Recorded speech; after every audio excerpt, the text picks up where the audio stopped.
ያቱስ ትገባለህ ያልሆነ ነገር ማለት ነው። ነገር መንግስት ለምንድን ነው አልፈልግ ኬዙን ንገሪኝ። መንግስት ለምን አልፈልግም ይላል አይልም። መንግስት ደግሞ አይልም። እነ ወርቅ አይተነው የፋኖ ደጋፊዎች ናቸው። እነ ወርቅ አይተነው የፋኖ ደጋፊዎች ናቸው። ፋኖዎች ናቸው። ፋኖ ደግሞ ፋኖ ሌላ ኃይል ነው ያለሽ። ፋኖ ሌላ ኃይል ነው። ፋኖ ሌላ ነገር ነው። አዳም ጠይውል መንግስት ፋኖ ያገባን እኛ ስለፋኖ ያገባን እኮ ለአዳም እኛ ስለፋኖ ያገባን እኛም ስለፋኖ አያገባንም። እኛም ስለ መንግስትና ስለፋኖ አያገባንም። በመጀመሪያ መረዳት ያለብህ ነገር ይሄ ነው። ነገር ግን ወርቁ አይተነው እርዳታ ውስጥ ሲገባ ወርቁ አይተነው የፋኖ ደጋፊ ነው። ተግባብተናል። ስለዚህ የፋኖ ደጋፊዎች እርዳታ ውስጥ ሲገቡ እኛ ኮዛ እየጫን ነው ፈጠር እነኛ ናቸው እኮ ለዛ ነው አየሽ የለሽ ወርቁ እኛ ወርቁ አይተነው ምናምን ወርቁ አይተነው ብር ሰጠ ብር ይስጥ እንጂ ሌላ ነገር አያገባንም። እኛም አያገባንም። ብሩን እኮ እኛም ፈልገዋለን። ነገር ግን መንግስት አልፈለገም ነው። መንግስት ያልፈለገበት ምክንያት አስረዳው። አሁን አንተ ምኑ ግልጽ እንዳልሆነልህ አይገባኝም። ጠይቁ። እናንተ መጠየቃችሁም ያላችሁ እናንተ አካል ተሆናችሁ መጠየቅ ይችላል። እና ብንጠይቅ መንግስት አልፈልግም ካለ ልናስገድደው ነው? እባክህ መንግስትዬ የወርቁ አይተንም ብር ፍቀድልን ልንለው ነው? መንግስት ራሱ ወርቁ አይተነው ነው ይፈልገዋል በህግ ማለት ነው። ምክንያቱም ወርቁ አይተነው ፋኖን የሚደግፍ ሰው ነው። ስለዚህ መንግስት ነው ያልፈለገው። ስለዚህ ጣታችሁን ወደኛ ወደ ሙስሊሙም ሆነ ወደ ኡስታዝ አቡበከርም ሆነ ወደ አግማስ ኢትዮጵያ እጃችሁን አጠቆሙ። መጠቆም አያስፈልግም። ስለዚህ ችግሩ ምንድነው? እንደውም ማለት ነው ትናንትና መግለጫ ወጥቷል። ያ ማን ነው የሚባለው ሰውዬ መግለጫ አውጥቷል። ያወጣው መግለጫ ምንድነው? በዚህ በአማራ ክልል ማን ነበር ይሄ ትግራይ ክልል ላይ ያለ እንትን ማለት ነው ምንድነው ስሙ ኖርማሊ በሶሻል ሚዲያ የሚደረጉ እርዳታዎች እንዲቆሙ ብሏል። መቆም አለባቸው ብሏል። ይሄ የሆነው ምክንያት ምንድነው? አማራ ክልልና ትግራይ ክልል ላይ ያለ ማህበረሰብ ተራበ በተባለ ቁጥር መንግስት ላይ ጫና እንዳይፈጠር ወይም ለፋኖና ለህወሓት እድል እንዳይፈጠርላቸው በሚል ስጋት ነው እንደዛ ያደረገው። ምክንያቱም ካሁን በኋላ ራሱ እንደውም ሰሞኑን በትግራይ ክልል ችግር አለ ረሃብ አለ ተብሎ ገቢ ማሰባሰቢያ ሲደረግ አልነበረም? ያንን ሲሆን ነበር ሽፈራው የሚባለው ሰውዬ ምንድን ነበር ይሄ የምን እንትን ሆኗል? የምን ሚኒስተር ነው እሱ ሰውዬ? ህወሓት ነው እንደዛ ያደረገው። ስለዚህ በትግራይ የተራበ ሰው አለ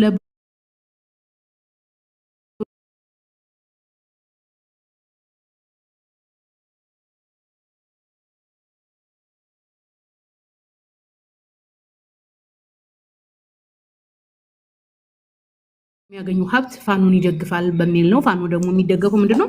የጦር መሳሪያና አንዳንድ ወጪዎችን ነው ማለት ነው። ስለዚህ መንግስት የሚደግፈው ሰው ነው። ስለዚህ እርዳታው ወደ ፖለቲካ ዙሯል በሚል ነው መንግስት የከለከለው። ስለዚህ እኛ እያልን ያለ ነው አግማስ ኢትዮጵያ መግለጫውን ያወጣው በመንግስት ምክንያት ነው። ኡስታዝ አቡበከር ደግሞ የፖስተው የአግማስ ኢትዮጵያን መግለጫ ነው። ስለዚህ እዚህ ጋር ግልጽ እንዲሆንላችሁ የሚፈልገው ምንድነው? መግለጫውና ነገሩ ከመንግስት ጋር የተያያዘ እንጂ ከኡስታዝ አቡበከር ጋርና ከአግማስ ኢትዮጵያ ጋር የተያያዘ አይደለም ነው። አንዱ ነገር ይሄ ነው። ሁለተኛ ነጥብ ያስቀመጥ ነው መንግስት እንደዚህ አይነት እርዳታዎች የማይፈልግ ከሆነ በደብረ ብርሃንም ሆነ በአማራ ክልል ያሉ ከ18 በላይ ካምፖች አሉ። እነዚህን የተፈናቀሉትን ያደራጃቸው ያብላቸው ያጠጣቸው። በቃ እኛም እንደዛ ነው መሆን ያለበት። አንድ አማራ ወይንም እንትን አይረዳም ብሎ ታሰበ እንደዛ አይረዳም የአማራን የሚደግፍ ፋኖን የሚደግፍ አይረዳም ብሎ ካለ መንግስት እነኝህን ልጆች ኃላፊነቱን መውሰድ አለበት። ገብቶሻል አይደል? እንደ ድርጅት ማለት ነው እንጂ እዚህ ጋር ሆነ አቡበከር እንዲህ አለ ብለን ብንል ለነኛ ለሚስኪኖቹ የሚደርስላቸው የለም። ነገር ግን ለምን እነኚህ ህፃኖች እንዲረዱ ለምን አልተፈለገም ብለን ከመንግስት ጥያቄ ማለት ያለብን ለምን ብለን ጥያቄ እኛ የምንፈልገው ጥያቄውን ለመንግስት አድርሱ እንጂ ኡስታዝ አቡበከርን አትሳደቡ፣ አግማስንም አትሳደቡ ነው አሁን ግልጽ እንዲሆንላችሁ የተፈለገው። ምክንያቱም ትናንትና ጀምሮ ኡስታዝ አቡበከርን የአማራ ጠላት ነው የኦርቶዶክስ ጠላት ነው አይ እሱ ያንን መግለጫ አምጥቶ ስለተናገረ የወርቁ አንተነውን እንትን ልክ እንደኛው ሆኖ መረዳት አለባቸው ማለት ነበረበት የማለት ነው። እነሱ እንደዛ ሌሎች አቡበከር አንደኛ ነገር ሐሳቡ የመንግስት እስከሆነ ድረስ መንግስትን ሐሳብ የመደገፍ ሙሉ መብት አላቸው ግለሰቦች። ኡስታዝ አቡበከርም የመንግስትን ሐሳብ መደገፍ መብቱ ነው። አግማሶችም ደግሞ ከመንግስት ጋር ሆኜ ነው የምሰራው ካለ አግማስ ምንድነው የመንግስት አካል ነው ማለት ነው። ስለዚህ ከመንግስት ፍላጎትና ሐሳብ አይወጣም። ስለዚህ መንግስት የሚያስቀይመውን በሙሉ ማድረግ አይፈልግም አግማስ ማለት ነው። ስለዚህ አይለምን እንደዛ አደረገ አይባል። እኛ ገንዘቡን ብናገኝ ደስ ይለናል። ሲጀመር ደግሞ በካምፕ ውስጥ ያሉ ሰዎች እንዲህ አይነቱን ፖለቲካ አያውቁትም። እነሱ የሚፈልጉት ምንድነው? ከዛ ከካምፕ እንዲወጡ ራባቸውን እንዲያስታግሱ ነው። እንኳን አይደለም ከሰው ለምን ከሰይጣን አይመጣም? ገንዘብ ይቀበላሉ እንዴ አይሉ። አንደኛ እነሱ ሰዎች እነሱ አይደሉ የሚተናገሩ አሉት እኮ እኛ ገንዘቡን አንፈልግም አላሉ። ሲጀምር የቸገረው ሰው ብሔርም ሃይማኖትም የለውም። በነገራችን ላይ የቸገረው ሰው የሚያስበው ጭንቅላት ውስጥ ያለው ምንድነው? ከዛ ችግር እንዴት እንደሚወጣ ርቦት እንዴት እንደሚበላ ነው እንጂ ስለ ሃይማኖቱ ስለ ብሔሩ አያስብም። በቃ ዳቦ ብቻ ነው የሚፈልገው። የተቸገረ ሰው ምኑንም ነገር አያስታው እንትን አይልም። ተግባብተናል።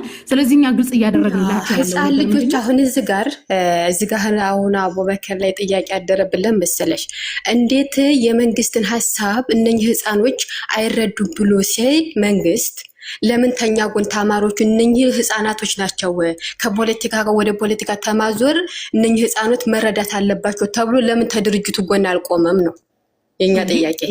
እሱ ደገፈ፣ የመንግስትን ሀሳብ ደገፈ። እንደዛ ከሆነ አንደኛ እንደዛ ከሆነ መንግስትን እየተቃወመ ነው ማለት ነው።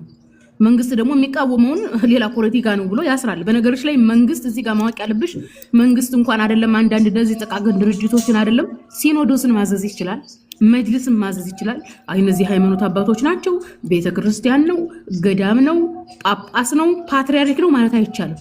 እዚህ ጋር ማወቅ ያለባችሁ የሀገሪቱ መሪ የሀገሪቱ ራስ ሄድ ማን ነው? ብልጽግና ነው፣ አብይ ነው። ስለዚህ አቡበከርን ሊነቅፉበት የቻሉት የመንግስትን ሀሳብ ስለደገፈ እዚህ ጋር መረዳት ያለባችሁ አማራዎች ፕሊስ አዳምጪ፣ ሐሳቤን አስጨርሽ፣ አታስቁሚ።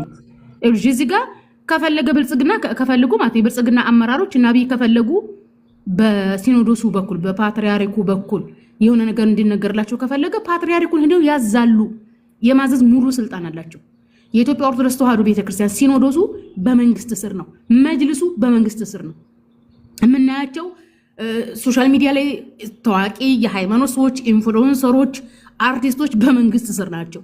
መንግስት የሚፈልገውን ነገር በነዛ በአርቲስቶች፣ በነዛ በታዋቂ ሰዎች፣ በነዛ ጳጳሳት፣ በነዛ ሃይማኖት አባት፣ በነዛ መሻይሆች በኩል መድረስ ይችላል። ህዝቡ ግን ይሄን አይረዳም። ለምን እንደዛ አለ? እሺ አሁን ፓትሪያርኩ ሲኖዶሱ መንግስት በዛ በኩል መጥቼ እንዲህ አድርጉ ቢላቸው እንዲህ ቢሉ መንግስት ምንድነው የሚተረጉመው? የፋኖ ደጋፊዎች ናቸው፣ ተቃራኒ ፖለቲካን ይደግፋሉ ብሎ ምን ይላል? በአይነ ቁራኛ ነው የሚያቸው ማለት ነው። ስለዚህ ሲኖዶሱም መጅልሱም የመንግስት ታዛዥ ነው።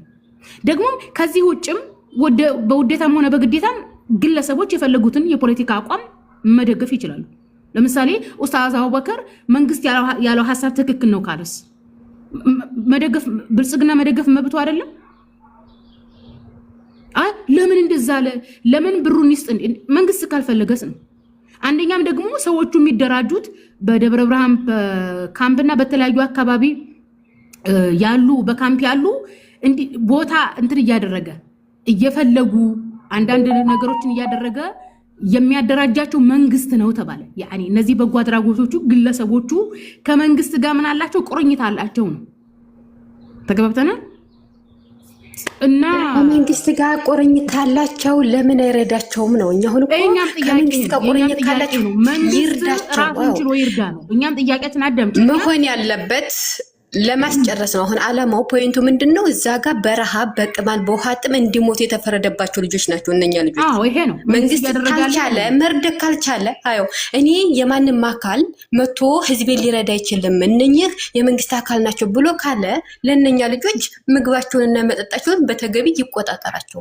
አለዚያ ደግሞ ማንኛውም ሰው መቶ ሲረዳ ተረጅ ናቸው፣ ተረሃቢ ናቸው። እነኛ ፖለቲካ ነፃ ናቸው፣ ሃይማኖት ነፃ ናቸው። የተራቡ ውሃና ዳቦ የሚፈልጉ ህፃናቶች ናቸው እነኛ ልጆች ማለት ነው።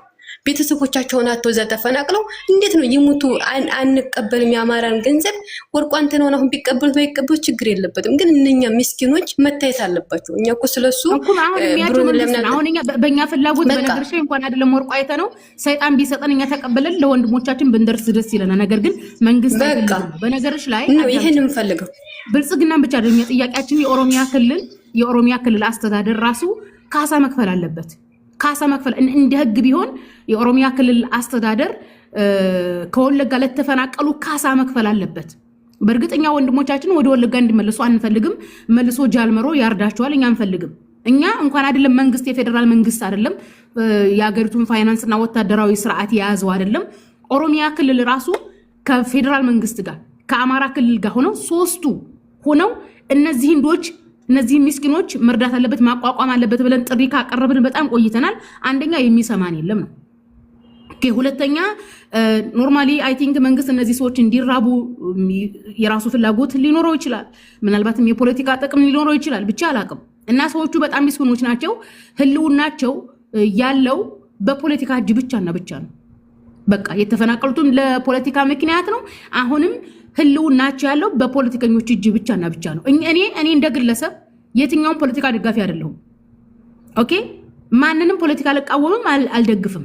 ነገር ግን ህዝብ ላይ ክፋትን የሚሰራ ህዝብ ላይ በደልን የሚሰራ ማንንም ቢሆን አልምርም። ወለ ብልጽግና ወለ ፋኖ ወለ ኦነግ ማለት ነው። ህዝብ ላይ ግፍ ከሰሩ ግፋቸውን አጋለጣል። ከዛ በተረፈ የምደግፈው ሞላ የምቃወመው የፖለቲካ ፓርቲ የለም። እዚህ ጋር ግልጽ እያደረግን ያለ ነው ምንድነው ከወለጋ የተፈናቀሉትን ከፋኖ በኩል ወይም የፋኖ ጋር እርዳታ ይደረግላቸውም ከተባለ መንግስት ራሱን ችሎ ያደራጃቸው ነው የኛ ጥሪ ማለት ነው። ይሄን ይመስላል ነገሩን ለእናንተ ግልጽ እንዲሆንላችሁ ነው። ለምን አቡበክር እንደዚህ ያለ ለምን አግማስ እንዲህ ያለ ለምትሉ ማን ነው ዞራችሁ የቀጣው መታ ቢሉት ሲባል ልክ ወደ ሙስሊሙ ከመሮጥ በፊት ነገሩን አጣርታችሁ እንዲታውቁ ነው። ምክንያቱም ለወደፊት ህዝብ የጠራ ታሪክና መረጃ ስለሚፈልግ ነው። አብዱ የሸዋው ብለ ሲጀመር ጥሩ ነገር ብትጽፍ ነበር። ገብቶናል። ኤግዛክትሊ ልክ ብለሻል። አቡበክር የፈለገውን መደገፍ ይችላል። ግን እነኛን አቡበክር እንዴት እነኛ ምስኪኖች አላያቸውም? ለመንግስት እንደናንተው ተናንተ ጋር ሆኑ አይ እነኚህ መንግስት ቢረዱ ቀርቶ አይደለም ሳያቸው ቀርቶ አይደለም። ይኸውልሽ እዚህ ጋር አዳምጪ። ማወቅ ያለብሽ ሳያቸው ቀርቶ አይደለም። ነገ አስረዳውሽ እኮ ይሄን ሳይረዳ ቀርቶ አይደለም። ነገር ግን ፍላጎቱ የመንግስት ነው። መንግስትን መጠምዘዝ አትችይም። የመንግስትን ቃል ተቀብሏል። ያኔ የመንግስትን ቃል ተቀብሉ እነኛ ምስኪኑ ወደ ጎን ጥሏቸዋል ማለት ነው። ኦፍኮርስ መንግስት የሚፈልገው ነገር ነው ኢትዮጵያ ላይ የሚሆነው እንጂ ግለሰብ የሚፈልገው ምናምን አይደለም። እኔና እንጂ የምንፈልገው አይደለም። እነኝን ህዝብ እዚህ ጋር ራሱን ችሎ ማደራጀትና ራሱን ችሎ ውሃ ምግብ ማቅረብ ሲገባው አንድ ባለሀብት ምንም ማለት ምንም ይሆናል። እንግዲህ አስቸኳይ ችግራቸውን እንዲፈታላቸው እናደርጋለን። እስኪ ነው ፈጣሪ ይርዳቸው በእውነት። አወዳ አመሰግናለሁ። ታለም ሰላም አምሽልኝ። ሰላም። እሺ ሰላም አምሽ። ኦኬ